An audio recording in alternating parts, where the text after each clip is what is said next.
很少有歌手出道不足1年，在未发片前就举办歌唱并成绩斐然，也很少有歌手能以相对避世的姿态却长居娱乐头条，但他却做到了。2013年快乐男声的总冠军，别人眼里集呆萌暗黑于一身的火星弟弟，陶醉在自我世界里爱唱无字歌的90后，他就是华晨宇。就是当我决定要进这个圈子开始，我就已经调整好所有的心态，喜欢，我很喜欢这份工作，因为这份工作我觉得挺轻松的，对，我也没有怎么样，我也还是一样很自由，所以我出道之后我也一样不出门，对，我没有什么生活上的困扰或者什么样，都其实没有，就我还是心情很好，而且还能够赚钱，我觉得还挺轻松的。对，我是个很乐观的一个人，就是但是我一个人长期在一个不见光的地方长大，所以我就像我自己不太喜欢见光，对，所以希望我在家里的时候，我工作人员就知道，每次来我家的时候，我家窗帘永远都是拉上的，就永远没有拉开过那个窗帘，然后白天在家可能也有时候会开灯。不能说是抑郁，应该说是我自己很享受，我喜欢一个人，对，不是说抑郁吧，应该说是我不，首先我以前我出道之前我不太喜欢交朋友，对，然后我觉得很麻烦，我是一个很懒的人，对，然后我觉得好麻烦交朋友，因为我要去交朋友的话，就是我还得去认识你，我还得去了解你，可是我又对你没兴趣，所以我就觉得好麻烦。我没想过以后要找什么样的女朋友，因为女朋友这个无非就是看对眼而已，对。但是，其实像晴姐那样，我跟她之间其实不是像外界想的那样，也不知道为什么。其实本来我觉得挺简单的一份情谊，却非要最后被外界媒体写成了一个什么姐弟恋什么的。其实我觉得并不是这样的。至于我之后找女朋友的话，我觉得我只要看对眼了，我就会去找。即使他的性格跟我不是特别搭也无所谓。卡西莫多，巴黎圣母院里钟楼怪人的经典形象，成为了华晨宇首张专辑《卡西莫多的礼物》的主旋律。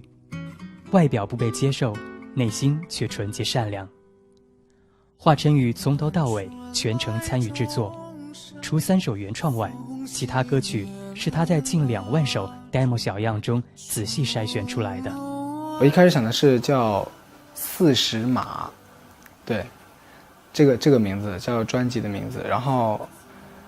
这个是我自己想出来的，就是40码其实是一个写码，是我自己的写码。我的意思就是说，是每一个人其实他不需要拥有太广的天地，就是他，因为你其实是你只有两只40码的脚，然后你只需要站在这么一个位置就够了。然后其实你不需要拥有特别强烈的要去达到什么样的目的或者怎么样，只要顺其自然的活着其实是很好的，你怎样都可以很开心，因为你只用站在这里，你就是存在的，你就是有价值的。但凡看过巴黎圣母院应该都知道，然后也是第一反应想到就是教堂，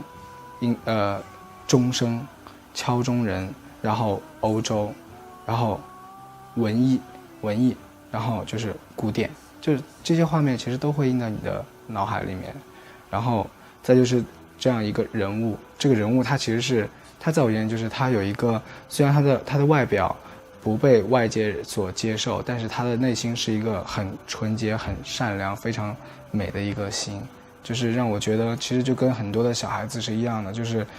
很多小孩子为什么能够那么天真无邪的去笑，开开心心的玩，就是因为他们没有太多负担，他们所认为的就是这个世界就是这样的，他觉得就是我放肆的玩，放肆的笑，放肆的开心，放肆的哭，就是一种很纯净的一种心理。反而人越长大之后，越被外界传递给你的知识给了太多之后，你却会有很多的不可以去有很多不能做的东西。他不是简单的小清新，他也并不清新，还常常暗黑。不是笨拙的天真，他一点也不笨，不过是自愿活得像一个孩子。所有正常人觉得重要的事，他都觉得不重要，懒得学会而已。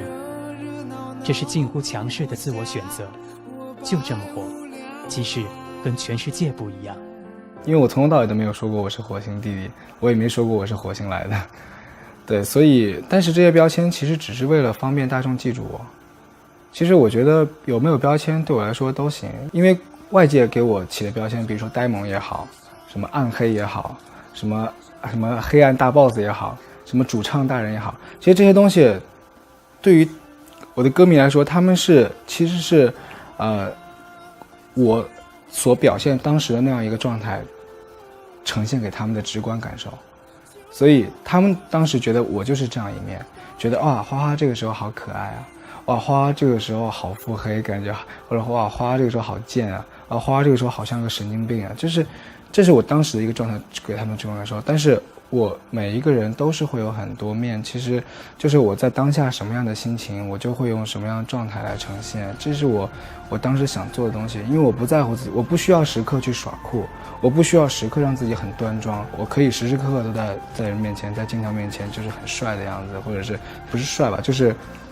酷酷的，就装酷的样子，这个很简单，这个对我来说是最简单的一件事情。装酷就是无非就是你很冷静，让自己头脑很清晰，就像我现在坐这跟你聊天一样。你觉得现在的我呆萌吗？是吗？所以就是我只是很随意而已，所以我不在意外界给我的标签，因为他们只是想记住我。对，我不会变的，因为从我高中的时候，当我自己开窍的那一天，我就觉得我不会再变了，我也不准备变，我也不准备有任何，就是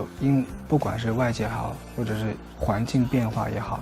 永远都是环境在变，但是我一定不会变。对。只有我守着安静的沙漠，等待着花开。只有我看着别人的快乐，竟然会感慨。就让我听着天大的道理，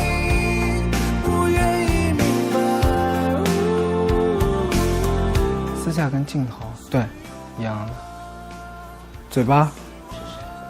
最崇拜 Lady Gaga， 我没有讨厌吃的东西，不一定哎，随意点。